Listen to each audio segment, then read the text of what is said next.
여러분 안녕하세요. 안녕하세요. 오늘 날씨 너무 좋죠? 네, 끝나고 어디 가실 거예요? 아니면 그대로 집으로 가세요? 어디 가실 거죠?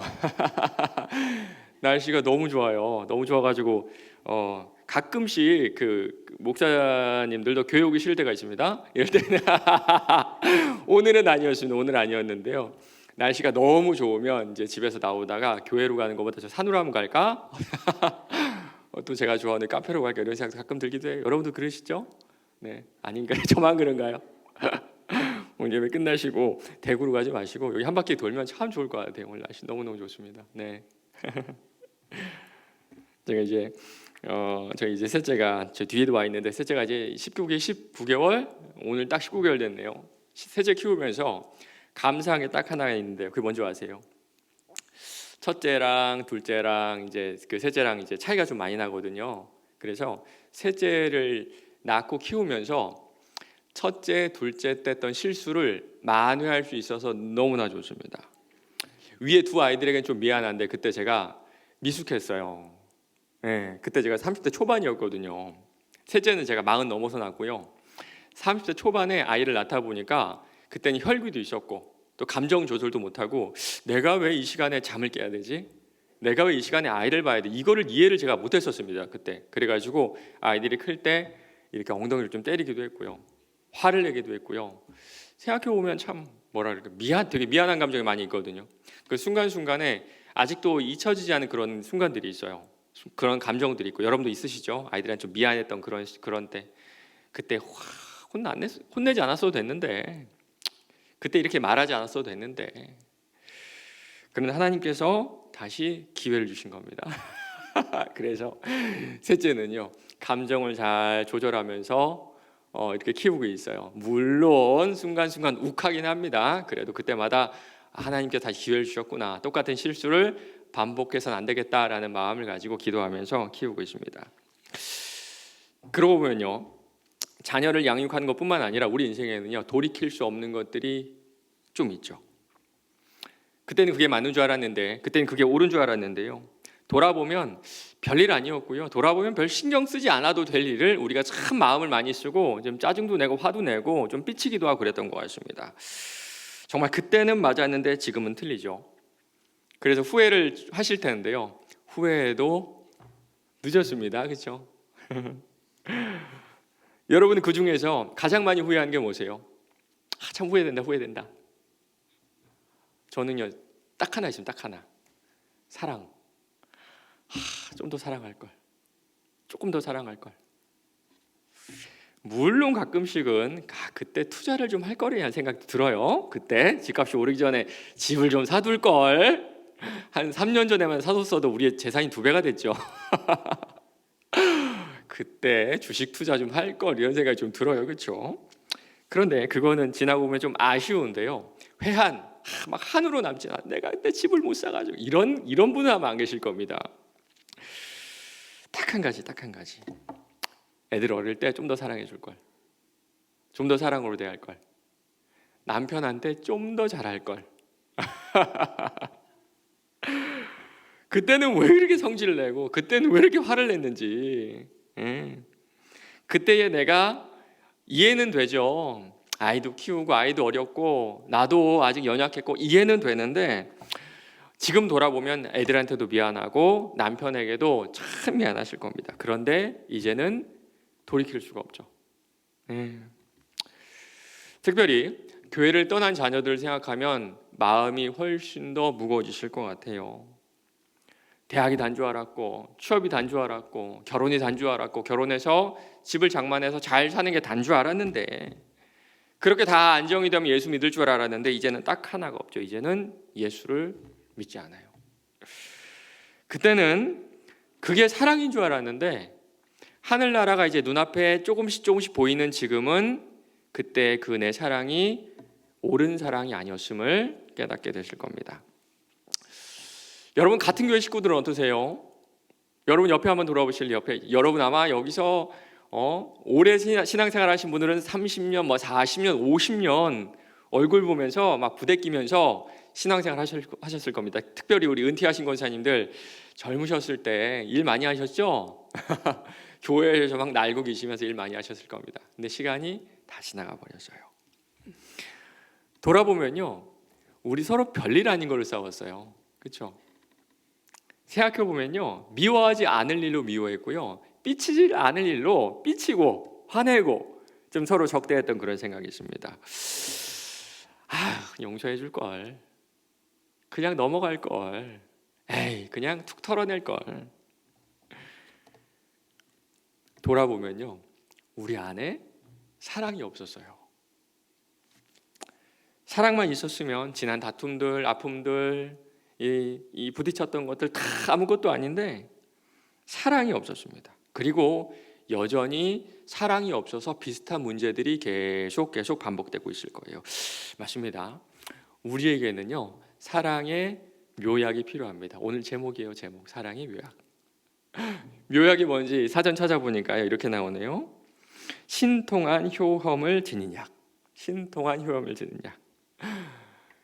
정말 당연스럽게도 우리 안에는요, 이 약이 올바른 사랑을 만들어내는 약이 있습니다. 그리고 이 약이 여러분에게도, 여러분 가정에도, 우리 교회에도 지금 필요해요. 그 묘약이 무엇인지 오늘 말씀을 통해서 한번 살펴보도록 하겠습니다. 오늘 말씀 로마서 5장 5절 한 절인데요, 로마서 5장 5절 딱 한 절이니까 우리 좀 큰 목소리로 날씨가 좀 따뜻해지면서 잠도 살살 오시죠?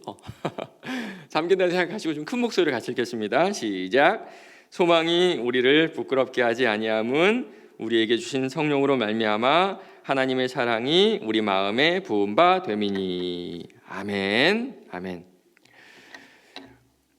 제가 얼마 전에 화를 크게 한번 낸 적이 있습니다. 저희 국제부 성도가 이사를 하는데요, 이사를 좀 도와달라 그래가지고 그냥 자동차 운전만 해주면 된대요. 그래가지고 차를 가지고 갔는데 이거는 운전해주는 게 아니라 이삿짐을 도와달라는 그런 얘기였습니다. 정장을 입고 이렇게 갔는데, 그런데 건물주인 아주머니가 화가 잔뜩 나신 거예요. 네, 화가 잔뜩 나신 거예요. 이사를 하려면 여러분 아시죠? 뭐 전기세도 정산해야 되고 수도세도 정산해야 되고 이런 것들 해야 되는데, 이 외국인들이 그런 걸 알 턱이 있나요? 그러니까 이 건물주 할머니가 막 그 외국인 그 성도에게 화를 내고 있는 겁니다. 그 사이에 제가 간 거예요. 제가 가서 그 친구에게 왔다고 인사를 하니까 그 건물 주인 할머니가 저한테 막 화를 내는 거예요. 막 화를 버럭 내면서 지금 이게 정산이 안 됐는데 어떻게 할 거냐고 저보고 책임지라고 계량기를 저보고 보라는 겁니다. 계량기를. 이런 다세대 주택 보면 계량기가 밖에 달려 있거든요. 밖에 달려 있는데 밑에 안 달려 있고 눈이 눈높이가 아닌 한 2층 정도에 달려 있어요. 그 저보고 의자를 밟고 담벼락을 밟고 올라가서 계량기를 보라는 거예요. 제가 어떻게 했을까요? 그렇게 했어요. 그냥. 너무 황당해가지고 제가 왜 하려다가 올라가 제가 봤습니다. 그런데 햇빛이 되게 쬐잖아요. 그럼 계량기가 잘 안 보여요. 여러분 모르시죠? 그리고 계량기가 4개 있는데 그 계량기 중에 이사 가는 그 국제부 성도 집의 계량기가 뭔지 가르쳐 주질 않으세요. 그래서 제가 여러분 물어봤습니다. 할머니, 어떤 게 그분 계량기예요? 그걸 자기가 어떻게 아냐요? 저보고 알아내라는 겁니다. 그걸 제가 어떻게 알아요? 저희 집 계량기도 모르는데 제가 그걸 어떻게 알아요? 막 화를 내는 거예요. 담벼락에 이렇게 매달려가지고, 담벼락이 이런 시멘트 담벼락 있잖아요. 여기다 이렇게 다리를 이렇게 까치발 해가지고 여기 달려 있어요. 막 보는데 4개 중에 뭐가 뭔지 모르겠어요. 옷에는 이 정장이 막 시멘트 막 묻고요. 날은 덥고 막 짜증이 막 나는데 그 집주인 그 할머니가 저한테 화를 계속 내요. 왜 그걸 못 찾냐고.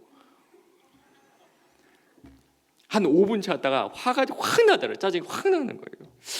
나도 교회 일하다가 이 바쁜 일 잠깐 멈춰두고 가서 도와주는데, 어떻게 보면 제가 통역을 하는 거잖아요.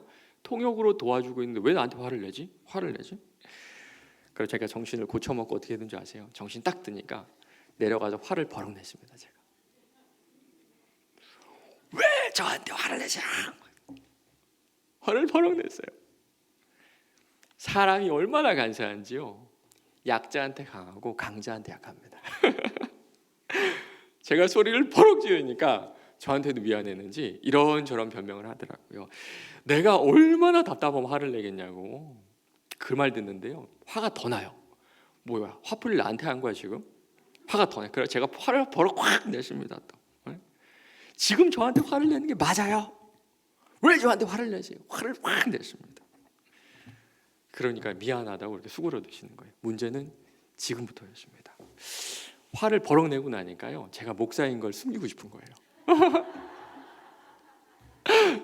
다행히 그 할머니는요, 국제국 성도가 저를 목사님 부르는데 한국말로 목사님 부르는 게 아니라 영어로 파스터 불러가지고 그 말을 못 알아들었어요. 그래서 제가 목사라는 건 모르고 그냥 도와주러 온 친구 정도를 생각한 겁니다. 근데 아직 더 큰 문제 남아 있어요. 한 30분 후에 국제부 교사가 도와주겠다고 왔는데 그분이 저를 보자마자 반갑다고 손을 목사님.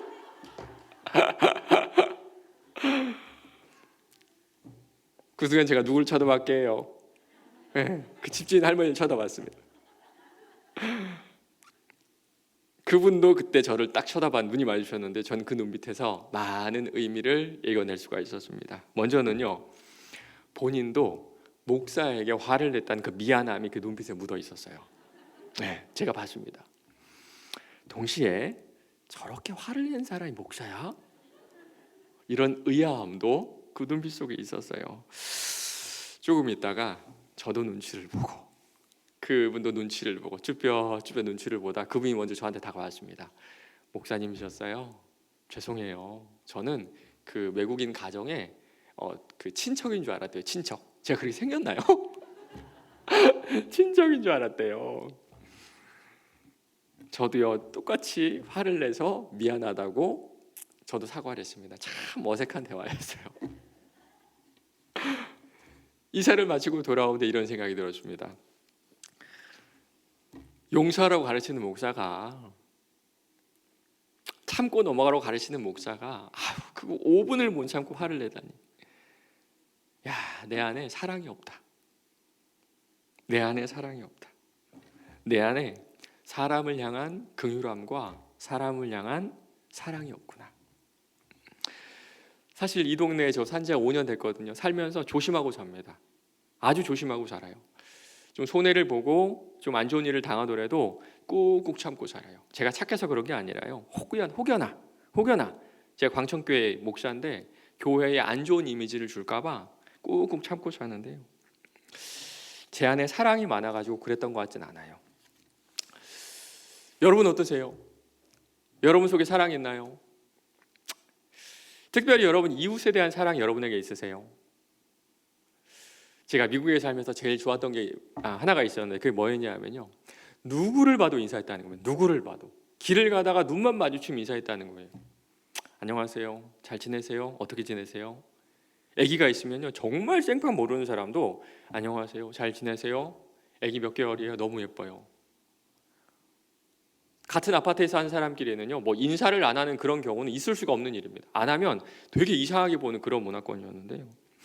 그래서 제가 한국에 와가지고 이런 마음 먹었습니다. 한국에 가면 똑같이 인사를 해야지. 지나간 사람하고 눈 맞추면 인사를 해야지. 그런데 엘리베이터 같이 타고 인사하잖아요. 그러면 되게 어색해하세요. 저 사람 뭐지? 왜 나한테 인사를 하지? 그래서 한 달 정도 인사하다가 저도 그만뒀습니다. 맞습니다. 같은 아파트에 살아도, 같은 동네에 살아도, 같은 엘리베이터에 타도 우리는 서로 인사를 하진 않아요. 제가 교육한 지 5년 됐는데요, 5년 동안 정말 절실하게 깨달은 건 뭐냐면요, 대한민국 사회는, 우리나라 사람들은 정말 서로에게 관심이 없다는 거예요. 관심이 없다. 안타깝게도 교회도 마찬가지인 것 같습니다. 가끔씩 여러분 교회 장례 광고 올라오잖아요. 장례 광고 그거 보고 참 마음이 아프다 이런 감정 느끼세요? 아닐 거예요. 그렇죠? 모르는 분들이 대부분일 거고요. 장례 광고가 올라와도 그냥 일면식 있는 분들만 있어도 그냥 좀 안타깝네, 아쉽네 정도지, 가슴이 아프다, 가슴이 아프다 이런 감정은 느끼지 못하실 겁니다. 정말 아주 가까운 사이가 아니고서는 우리는 서로에게 관심이 없어요. 물론 교회 안에 친한 무리가 있습니다. 그러나 그 친한 무리만 벗어나면 우리는 서로에게 관심이 없고 잘 모릅니다. 예수님도요, 초대교회 성도들에게 똑같은 평가를 하세요. 계시록 2장 4절입니다. 그러나 너를 책망할 것이 있나니 너의 처음 사랑을 버렸느니라. 처음 사랑. 여기 나오는 첫사랑은요, 예수님을 향한 처음 만난 그때 그 사랑으로 해석해도 좋습니다. 그런데 우리나라에서 요한계시록의 최고 권위자인 이필찬이라는 교수님은요, 이 첫사랑을 예수님을 향한 사랑이 아니라 우리끼리의 사랑, 우리 서로 간의 사랑이라고 이렇게 해석하는데 전 두 가지가 다 맞는 것 같습니다. 예수님을 향한 첫 번째 사랑도 맞고요, 우리 서로 간의 사랑도 맞는 것 같아요. 왜냐하면 우리는요, 예수님에게도 별로 관심이 없고요, 우리 서로에게도 별로 관심이 없거든요. 먼저 우리는요, 예수님에게 별로 관심이 없습니다. 예전에 우리 목장 축제할 때 조혜련 씨 오신 거 조혜련 씨 기억나시죠? 얼마 전 한 2년 됐나 3년 됐나요? 그때 그분이 이런 말씀하시더라고요. 그분이 이제 남미 호랭교 있다가 이제 이쪽으로 이제 개종해서 예수 믿게 된 그런 분인데요. 예수 믿지 않는 사람들이 이런 얘기를 한다 그래요. 야, 왜 너희들은 딱 한 권뿐이 성경을 몰라? 불교만 해도 경전이 엄청나잖아요. 수백 수천 권이잖아요. 그래 너네는 성경이 딱 한 권인데 왜 몰라? 하나님을 사랑한다며, 그 말씀을 지킨다며, 근데 왜 안 읽어? 왜 몰라? 1000권도 아니고 한 권인데 왜 안 읽어? 맞습니다. 우리는요, 예수님을 사랑한다 고백하지만 주님을 알고 싶어하지 않는 모순이, 예수님에 대한 무관심에 대한 그 모순이 우리 안에 있어요. 우리가 요즘 나누는 이 책으로 지금 수요예배 나누고 있죠. 이 책에 이런 내용이 있습니다. 우리 주님께서 가장 소중히 여기는 게 여전히 결핍되어 있다. 그것은 바로 주님을 향한 부드럽고 뜨거운 사랑이다. 이것은 굉장히 중요한 이야기다. 어떤 교회나 심지어 개별 그리스도인이 온갖 선한 행실로 모범을 보일 수도 있지만 그럼에도 여전히 내면 깊은 곳에서 예수 그리스도를 향한 부드러운 사랑이 결여되어 있을지도 모른다. 여러분 예수님 사랑하세요? 성경에서 말하는 사랑은요, 감정적인 사랑이 다가 아닙니다. 그러나 감정적인 사랑도 포함되어 있다고 저는 생각을 해요. 부모님을 사랑하는 것도, 자녀를 사랑하는 것도 우리가 인간이기 때문에 감정이 제외될 수가 없습니다. 여러분 어떠세요? 그러면 여러분 예수님 생각할 때 어떤 감정이 드세요? 만약 우리가 예수님을 생각할 때 부드럽고 이 뜨거운 사랑이 없다면 아마 그 결과는 이럴 겁니다. 공허해요.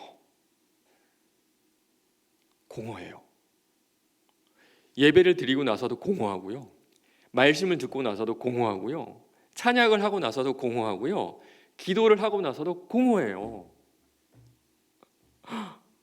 여러분 그런 생각 안 해보셨어요? 예전에 남편 뜨겁게 사랑하셨죠? 지금은 아닌데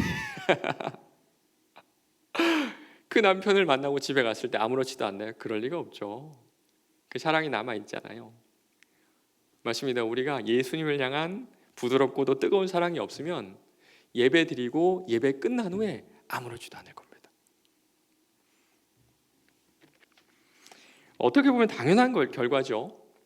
예수님에 대한 사랑이 없으니까, 관심이 없으니까 그와 관련된 모든 행위들에서 우리는 아무런 의미를 찾을 수가 없는 거예요.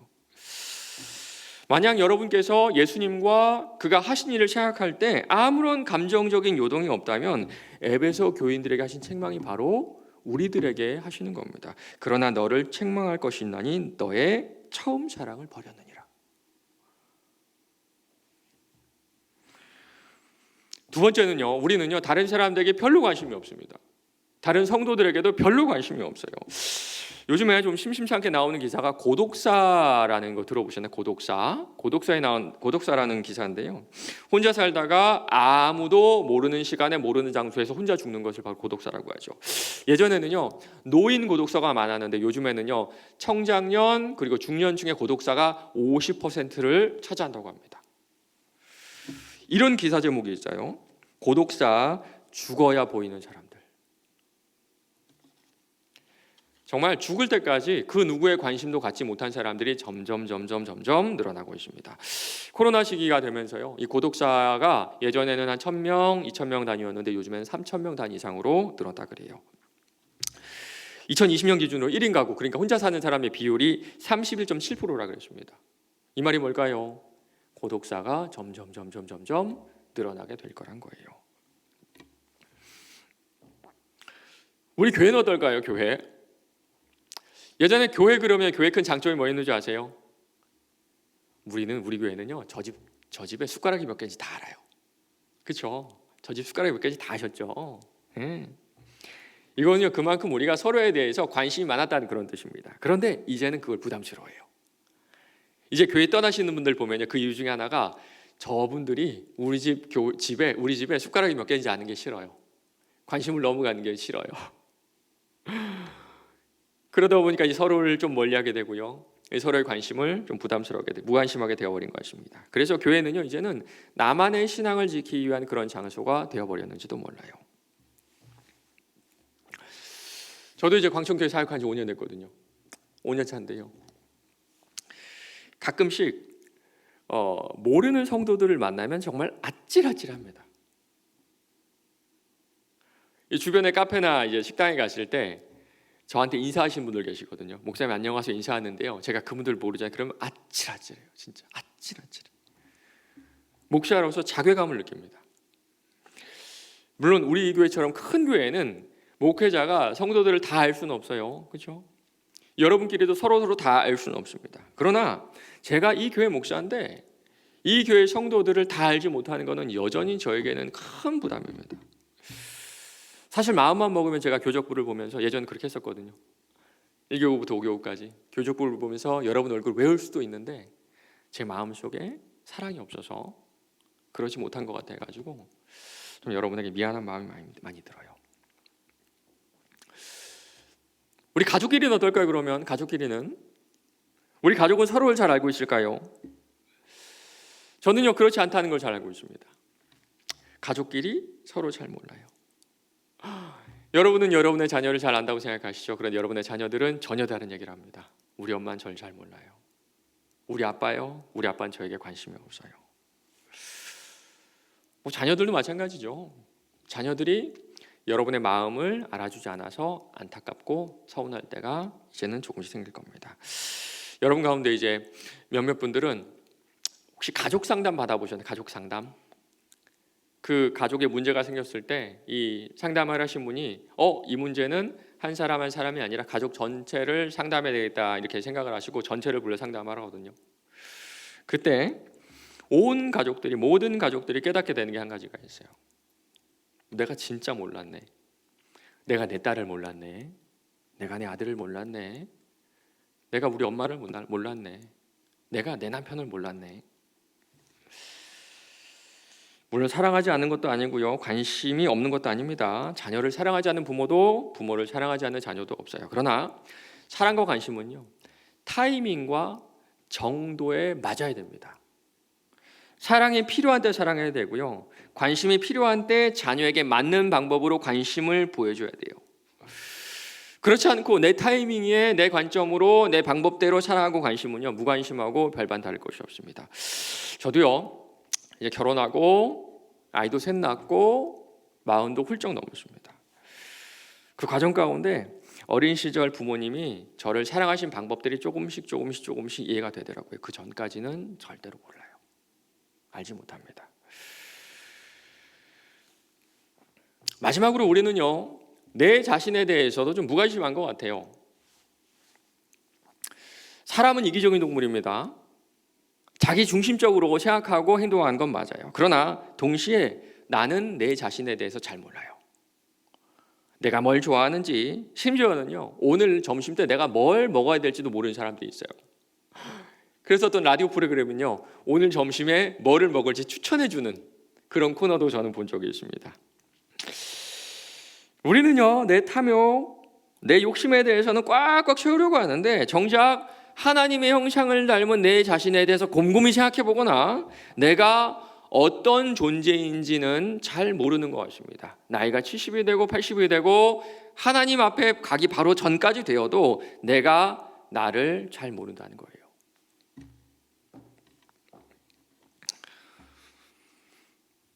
고등학교 윤리 시간에 이런 거 배운 적이 있습니다.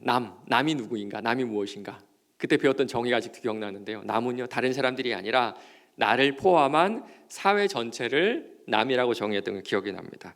맞습니다. 우리는요 남에 대해서 무관심합니다. 남에 대해서. 우리를 구원하신 예수님에 대해서 무관심하고요. 같은 교회 성도들에 대해서, 가족에 대해서, 심지어는 내 자신에 대해서도 무관심해요.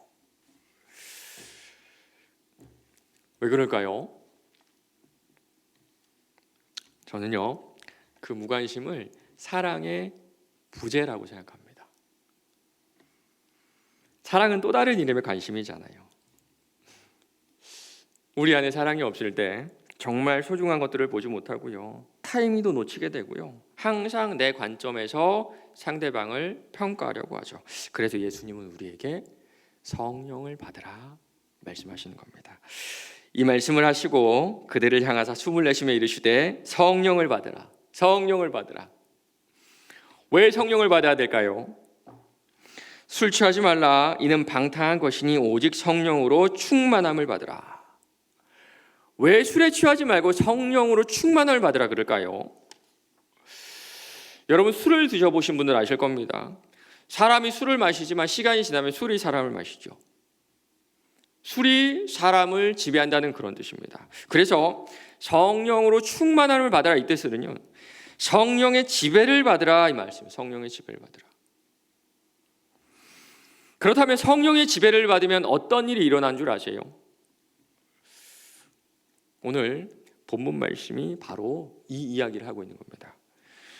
소망이 우리를 부끄럽게 하지 아니함은 우리에게 주신 성령으로 말미암아 하나님의 사랑이 우리 마음에 분바됨이니. 여러분 이렇게 한번 생각해 보세요. 하나님은요 커다란 물탱크입니다. 물탱크. 사랑이란 물을 저장하고 있는 물탱크고요, 성령 하나님은 수도꼭지예요. 그래서 세번역 성경은요 이 말씀을 이렇게 번역합니다. 하나님께서 우리에게 주신 성령을 통하여 그의 사랑을 우리 마음속에 부어주셨기 때문입니다. 아무리 물탱크에 물이 가득해도 수도꼭지를 열어야 물이 나오죠. 그렇죠? 우리 안에 사랑이 없는 이유가 바로 여기 있습니다. 그러나 하나님의 성령께서 우리를 완전히 소유하셔야 한다는 사실을 기억해야 한다. 그분은 우리의 마음과 삶을 송두리째 갖기 원하신다. 우리는 성령의 사역을 좀 오해하는 경향이 있습니다. 뭔가 방언을 하고 예언을 하고 치유를 하고 뭔가 우리가 볼 수가 있고 그리고 감탄할 수 있는 그 무언가로 성령의 사역을 오해할 때가 참 많아요. 그런데 여러분 성령의 열매 중에 첫 번째가 뭔지 기억나세요? 첫 번째. 오직 성령의 열매는 사랑입니다. 사랑. 하나님께서 성령을 통해서 우리에게 주시기 원하는 가장 첫 번째가 가장 중요한 것이 사랑이라는 거예요. 그러면 우리가 하나님께 가장 먼저 가장 많은 시간을 할애해서 구해야 할 것도 사랑이 될 겁니다. 지금 이 시간 우리 수요기도 예배를 통해서 우리가 나누고 있는 책 제목이 이겁니다. 하나님의 보물창고를 열라. 읽어보셨나요? 하나씩 구매해서 읽어보시면 너무 좋을 것 같은데요. 우리가 참 두근거리는 마음으로 하나님의 보물창고를 찾아가지고 문을 열잖아요. 그러면 가장 한가운데 가장 소중하게 보관되는 게 뭐라고요? 사랑입니다. 사랑. 이 말은요, 성령 하나님이 우리의 마음을 송두리째 소유하기 전에는 우리는 제대로 된 사랑을 할 수 없다는 그런 뜻이에요. 사랑하는 성도 여러분, 여러분은 하나님께 무엇을 구하고 계신가요?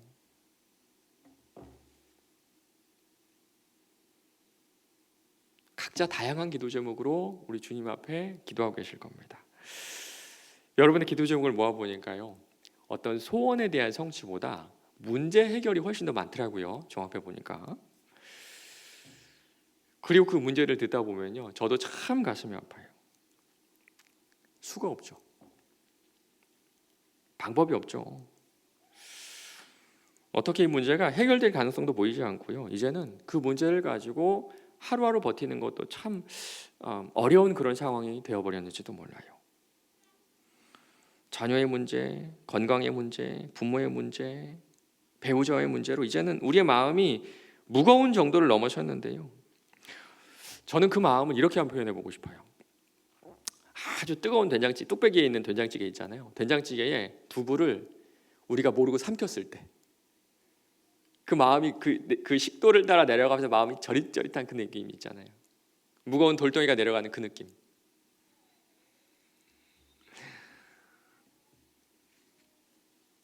그리고 그런 분들 보면요, 밝아요.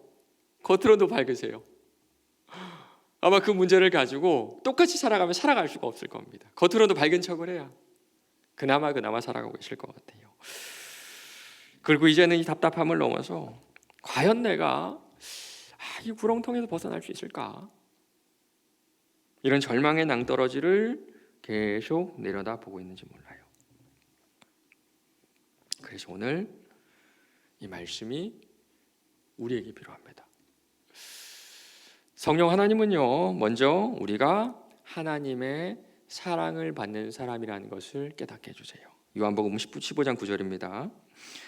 아버지께서 나를 사랑하신 것 같이 나도 너희를 사랑하였으니 나의 사랑 안에 거하라. 나의 사랑 안에 거하라. 저는 제 아이들을 너무너무 사랑합니다. 그 사랑이 얼마큼인지 측정할 수는 없을 것 같은데요, 비교는 할 수 있을 것 같아요.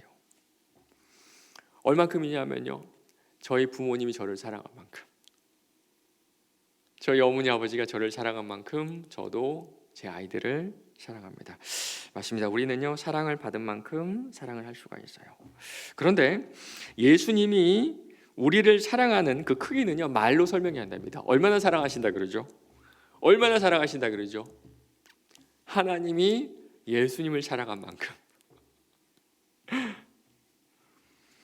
완전하고도 그 영원한 사랑으로 예수님은 지금 우리를 사랑하세요. 그리고 그 사랑 안에 머물라 말씀하십니다. 당신이 날마다 교제를 나누기 원하는 대상인 그리스도는 자신의 사랑을 당신에게 채워주시기를 말할 수 없을 정도로 엄청나게 갈망하고 계신다. 지금 우리가 있어야 될 자리가 바로 여기입니다. 지금 우리에게 꼭 필요한 것이 바로 이 자리에 머무는 거예요. 아마도 지금 우리가 처한 문제는요, 좋아질 리는 없을 겁니다. 상황도 환경도 당분간 바뀔 리 없다는 거 여러분도 다 아실 거예요. 그렇다면 우리에게 남은 피난처는 딱 하나, 다시 예수 그리스도의 사랑 속으로 들어가는 겁니다. 무엇을 하지 않아도 좋아요. 더 좋은 사람, 특별한 사람이 되지 않아도 좋습니다. 그저 우리가 그 사랑 안에 머물기만 한다면 성령께서는 우리에게 예수님의 사랑을 부어주셔서 우리의 찢어진 마음도 고쳐주시고 아픈 상처들도 보듬어 주실 거예요. 그리고 우리가 그 사랑에 거하게 된다면요, 그때 우리는 사랑을 할 수가 있습니다. 먼저는요, 내 자신을 사랑할 수가 있어요. 나는 부족하고 연약하고 실수투성인 사람이 아니라 그 모습 그대로 우리 주님께 사랑을 받는 사람이다. 이 사실을 깨닫고 나야 이제 우리는 다른 사람을 사랑할 수가 있습니다. 먼저는 가족들을 사랑할 수 있어요. 가족들 사랑이 참 어렵죠. 이제야 가족을 사랑할 수가 있어요. 지금 여러분의 가족 안에 아픔과 상처가 있다면 우리는 그 사람이 회복되기를 간절히 바랄 겁니다. 그래서 끊임없이 무언가를 제공해줘요. 재정을 지원해주고요. 혹여나 상담이 필요한 사람이 있다면 우리는 그 사람이 상담을 받을 수 있도록 도와줄 겁니다. 그러나 여러분과 여러분의 자녀와 여러분의 배우자에게 가장 필요한 것은요, 여러분의 사랑임을 잊지 마시기 바랍니다. 내 욕심이 모습을 바꾼 불완전한 사랑이 아니라 우리 주님이 나를 사랑하신 그 사랑이 우리 가정에 필요해요. 돌아보면요, 돈이 없었던 건 아니었어요. 그렇죠? 돈 때문에 그런 문제들이 생긴 건 아니었습니다. 돌아보면요, 내 자녀가 유별나서 그랬던 건 아니었습니다. 내 사랑이 부족했어요. 내 배우자가 부족하고 연약함이 아니라 그것을 덮을 만한 사랑이 그때 나에게 없었던 겁니다. 우리 교회는 어떨까요? 더 좋은 교육관이 필요할까요? 더 세련된 프로그램이 필요할까요? 아니면 훨씬 더 훌륭하고 열심히 하는 사역자가 필요할까요? 아니면 발을 맞춰서 같이 뛰는 우리 평신도 사역자들이 필요할까요? 맞습니다. 다 필요합니다. 다 필요해요. 그러나 다 없어도 돼요. 다 없어도 딱 하나만 있으면 됩니다. 내가 사람의 방언과 천사의 말을 할지라도 사랑이 없으면 소리나는 구리와 울리는 꽹과리가 되고, 내가 예언하는 능이 있어 모든 비밀과 모든 지식을 알고 또 산을 옮길 만한 모든 믿음이 있을지라도 사랑이 없으면 내가 아무것도 아니요, 내가 내게 있는 모든 것으로 구제하고 또 내 몸을 불사르게 내줄지라도 사랑이 없으면 내게 아무 유익이 없느니라. 우리 각자가 주님의 사랑 가운데 거할 때 그때 우리는 내 자신과 우리 가족과 교회를 사랑할 수가 있어요. 그렇다면 우리는 어떻게 주님의 사랑 가운데 거할 수 있을까요? 다행스럽게도 이 책에서는요, 하나님의 사랑을 구하면서 올려드릴 수 있는 그 기도를 우리에게 소개해주고 있습니다. 적어놓으시면 좋을 것 같아요. 에베소서 3장 14절에서 19절입니다. 에베소서 3장 14절에서 19절. 이러므로 내가 하늘과 땅에 있는 각 족속에게 이름을 주신 아버지 앞에 무릎을 꿇고 비노니 그의 영광의 풍성함을 따라 그의 성령으로 말미암아 너희 속사람을 능력으로 강건하게 하시오며 믿음으로 말미암아 그리스도께서 너희 마음에 계시게 하시옵고 너희가 사랑 가운데에서 뿌리가 박히고 터가 굳어져서 능히 모든 성도와 함께 지식에 넘치는 그리스도의 사랑을 알고 그 너비와 길이와 높이와 길이가 어떠함을 깨달아 하나님의 모든 충만하신 것으로 너희에게 충만하게 하시기를 구하노라. 주님, 우리 속사람이 성령으로 강해져서 그리스도께서 우리 마음 가운데 항상 머물게 해주세요. 그 사랑 안에 머물게 해주세요. 우리가 이 기도를 할 때 우리 안에 사랑을 넘치도록 부어주신다 약속하고 계시는 겁니다. 말씀 맺겠습니다. 셋째를 키우면서 기도 시간이 훨씬 늘었습니다. 기도하지 않으면요, 첫째, 둘째 때 했던 그 실수를 계속적으로 반복할 수밖에 없더라고요. 그리고 이제는요, 어린아이에서 청소년 되어가는 첫째, 둘째도 감당할 수 없겠다는 그런 마음이 들었습니다. 교회 사역도 마찬가지예요. 목사로서의 기능적인 것은요, 날이 갈수록 늘대요. 목사의 일은 뭐 설교를 하는 것도, 기도를 하는 것도, 교회 여러 가지 행정 업무를 하는 것도 가면 갈수록 잘하게 되는데요, 목사로서의 소명을 감당하기 위해서는 기도하는 것 외에는 방법이 없더라고요. 하나님, 제 안에 사랑을 채워주세요. 사랑을 채워주세요. 사랑하는 성도 여러분, 우리 다음 주 수요일 날 이 자리에 모일 때까지 매일 아침마다 이 기도를 한번 드려보는 건 어떠세요? 이 기도를, 주님, 제가 당신의 사랑 가운데 뿌리가 박히고 터가 굳어지게 해주세요. 나를 있는 대로 사랑하게 하시고 이제는 내가 수도꼭지가 되어서 우리 가정과 이 교회에 하나님의 사랑을 흘려보내게 해주세요.